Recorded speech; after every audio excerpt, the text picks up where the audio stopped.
English basic to advance channel में खुशामदीद। नाज़रीन, ये है सबक नंबर 94 यानी लेसन नंबर 94।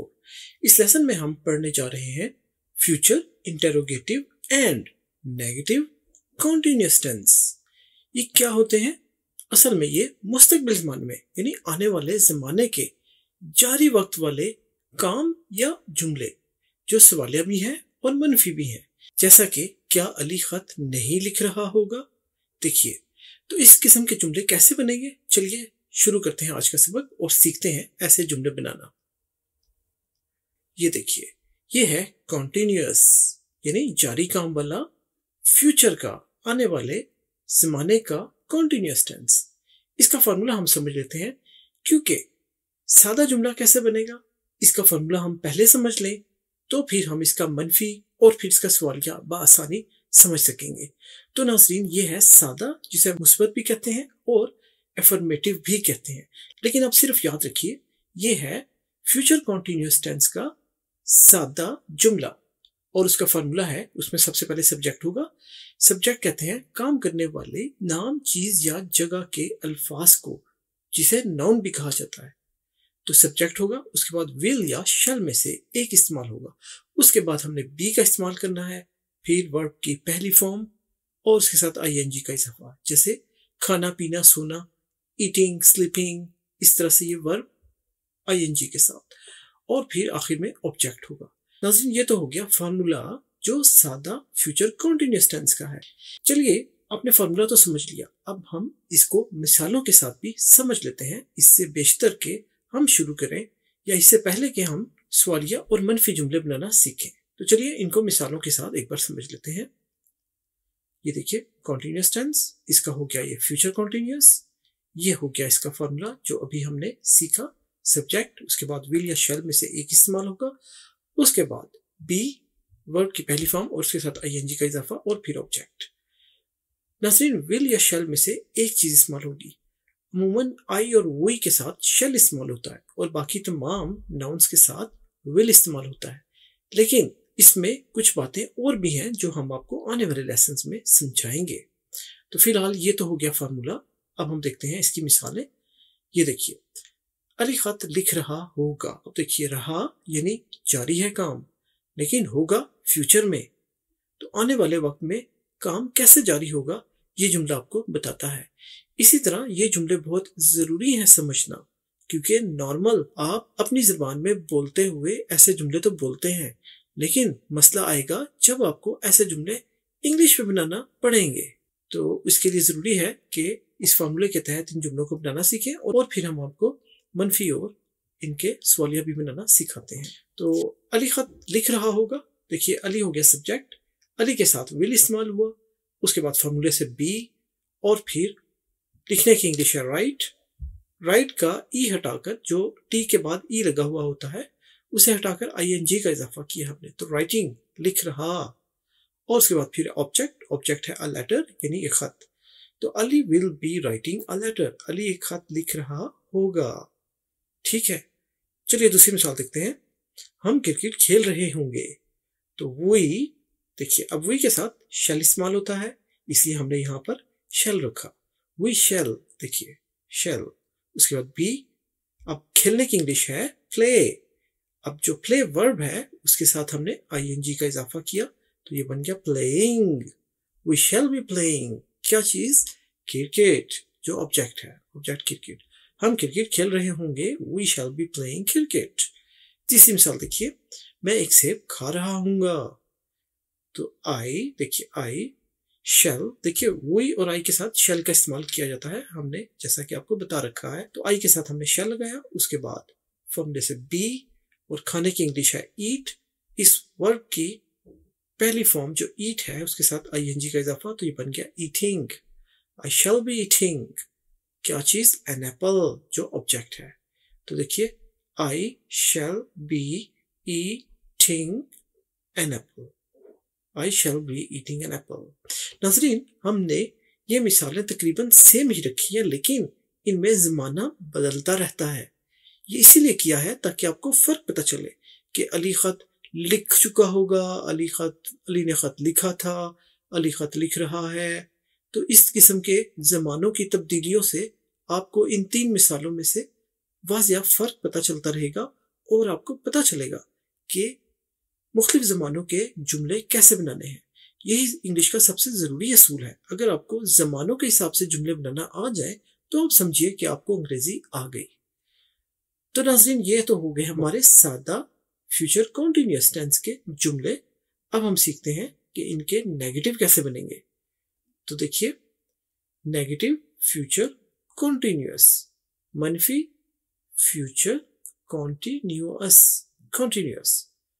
अब नेगेटिव कैसे बनेंगे उसका फॉर्मूला देखिए। सबसे पहले सब्जेक्ट आएगा, उसके बाद विल या शैल लगेगा, इन दोनों में से एक, और उसके बाद फिर हमने नॉट लगाना है। देखिए, नॉट, और फिर बाकी जुमला तो वैसा ही है।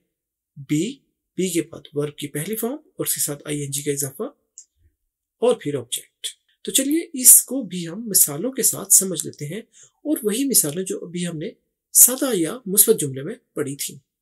देखिए, पहली मिसाल हमने पढ़ी थी, अली खत लिख रहा होगा। अब हो गया अली खत नहीं लिख रहा होगा। तो यहां पर देखिए सब्जेक्ट हो गया अली और उसके साथ हमने विल इस्तेमाल करना है। अब देखिए, विल के बाद हमने नॉट, विल या शैल में से हमने विल इस्तेमाल किया। आपको फिर बताते चले, आई और वी के साथ शैल इस्तेमाल होगा, बाकी तमाम नाउन्स के साथ विल। तो अली विल नॉट, यहां से देखिए बी, लिखने की इंग्लिश राइट और उसके साथ आईएनजी का इजाफा, राइटिंग लेटर, एक खत। तो Ali will not be writing a letter, Ali खत नहीं लिख रहा होगा। दूसरी मिसाल देखिए, हम क्रिकेट नहीं खेल रहे होंगे। वी शैल, देखिए अब शैल का इस्तेमाल किया हमने। उसके बाद नॉट बी प्लेइंग, खेलने की इंग्लिश प्लेइंग, क्रिकेट ऑब्जेक्ट। तो we shall not be playing cricket और उसके बाद फुल स्टॉप। तो हम क्रिकेट नहीं खेल रहे होंगे। तीसरी मिसाल देखिए, मैं एक सेब नहीं खा रहा हूंगा। तो आई के साथ अब देखा शैल इस्तेमाल किया हमने, आई शैल नॉट, देखिए उसके बाद बी, खाने की इंग्लिश ईट और उसके साथ आईएनजी का इजाफा, ईटिंग।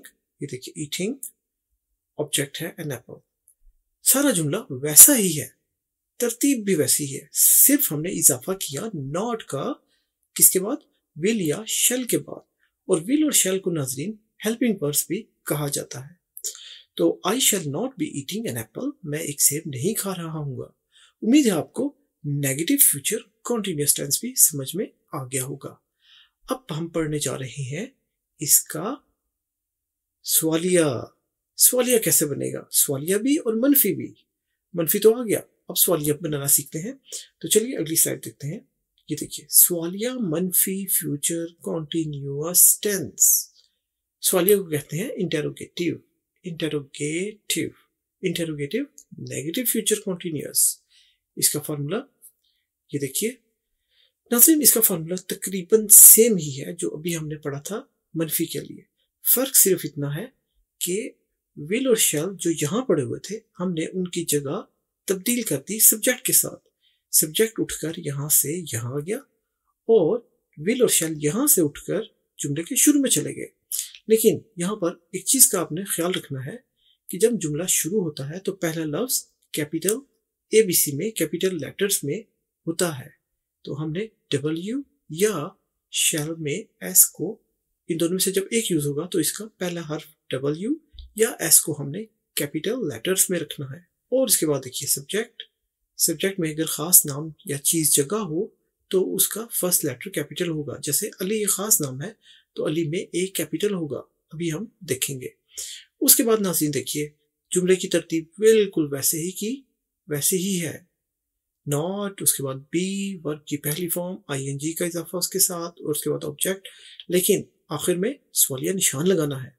ये जरूरी है क्योंकि लिखे हुए जुमलों में सवालिया निशान लगाना जरूरी इसलिए है कि अगर आप ये नहीं लगाएंगे तो जुमला सवालिया गलत तस्वर होगा, वो सवालिया नहीं रहेगा। पढ़ने वाला कंफ्यूज हो जाएगा कि ये सवालिया है तो इसमें सवालिया निशान क्यों नहीं है। तो चलिए इसको हम मिसालों से मजीद समझ लेते हैं जिससे हमें बहुत आसानी होगी समझने में। देखिए, क्या अली खत नहीं लिख रहा होगा, पहले था अली खत नहीं लिख रहा होगा, तो अब हो गया क्या। देखिए हिंदी और उर्दू में सवालिया जुमले ऐसे बनते हैं, जब हम पूछना हो तो हम कहते हैं क्या अली खत नहीं लिख रहा होगा, सवालिया निशान। लेकिन इंग्लिश में देखिए हमने सिर्फ जगह तब्दील कर दी थी। सब्जेक्ट यहाँ था, अली यहाँ पे था, तो अली को हमने यहाँ से उठाया और अंदर रख दिया, और यहाँ से विल को उठाया और जुमले के शुरू में रख दिया और उसका W कैप्स में कर दिया, यानी बड़ी अंग्रेजी के हर्फ W में कन्वर्ट कर दिया। तो ये हो गया विल अली। अब देखिए not be writing a letter, बिल्कुल वैसे ही पड़ा हुआ है, not be writing a letter और उसके बाद सवालिया निशान। तो सिर्फ हमने इन दोनों की जगह तब्दील की और ये सवालिया बन गया। तो will Ali not be writing a letter, कितना आसान है। अब देखिए एक और जुमला जो हमने पढ़ा था, हम क्रिकेट नहीं खेल रहे होंगे, लेकिन सवालिया के लिए उर्दू या हिंदी में हम बोलेंगे क्या हम क्रिकेट नहीं खेल रहे होंगे। और इंग्लिश में देखिए शैल वी, देखिए अब पहले वी यहाँ पे था और शैल इधर था, तो पहले था वी शैल जो सादा जुमला था, सादा लेकिन मनफी। तो पहले था we shall not be playing cricket, अब हो गया शैल वी। और देखिए वी का W छोटा कर दिया और शैल का हमने S कैप्स में कर दिया, कैपिटल लेटर में। तो जुमला हुआ शैल वी। और उसके बाद देखिए बाकी जुमला वैसा ही है, not be playing cricket question mark. तो shall we not be playing cricket, क्या हम क्रिकेट नहीं खेल रहे होंगे। देखिए कितना आसान है। एक और मिसाल, क्या मैं सेब नहीं खा रहा हूँगा। अब देखिए शैल, देखिए वी और आई के साथ हमने शैल इस्तेमाल करना है, तो शैल और उसका हमने S कैप्स में कर दिया। लेकिन आई हमेशा कैपिटल लेटर में ही लिखा जाता है, जो मेंशन करता है, जो जाहिर करता है मैं को, मैं, उसके लिए आई चाहे जुमले के शुरू में हो, दरमियान में हो, आखिर में हो, ये हमेशा कैपिटल लेटर में ही लिखा जाता है। तो जुमला हुआ शैल, देखिए शैल आई सब्जेक्ट और नॉट बी ईटिंग ING का इजाफा ईट के साथ, एन एप्पल ऑब्जेक्ट। तो shall I not be eating an apple, क्या मैं एक सेब नहीं खा रहा हूँगा।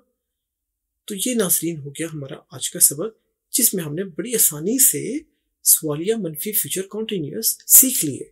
ना सिर्फ सवालिया मनफी सीखे, बल्कि हमने दोहरा लिया फ्यूचर कॉन्टिन्यूअस टेंस, फिर उसका नेगेटिव और फिर उसका सवालिया। बहुत ही आसान बनाकर आपके लिए हम लेकर आते हैं तमाम सबक।